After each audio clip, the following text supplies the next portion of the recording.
Jo només podia deixar de ser metge per ser sacerdot. L'endemà d'acabada la seva missió en el front de guerra, Tarrés obre el seu despatx.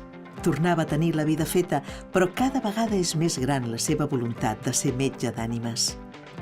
Quan ho anuncia a la seva mare, ella li respon: «M'has donat una alegria més gran que si m'haguessis dit que et casaves amb una milionària».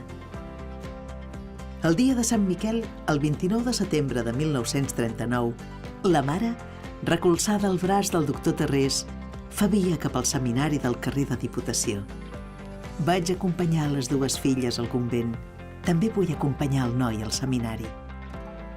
A la cel·la 43 de la Immaculada, en aquesta cambra, un metge estudia per capellà. És un seminarista més entre tants seminaristes molt més joves que ell. Tarrés torna a agafar els llibres i estudia llatí, filosofia i teologia, perquè vol ser capellà. Quin desig tinc d'acabar el seminari i llançar-me a la vida d'apostolat. La mare no el veurà sacerdot. La seva hora arriba un any abans que el doctor Tarrés sigui ordenat de sacerdot. Demà, Déu meu, seré ordenat sacerdot. Propòsits? Un, Senyor. Sacerdot sant. Costi el que costi.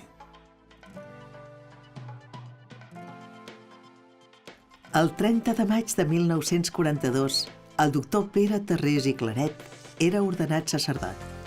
Aquell mateix dia complia 37 anys. Aspiro a ésser un sant sacerdot, pobre, humil i foll per la salvació de les ànimes.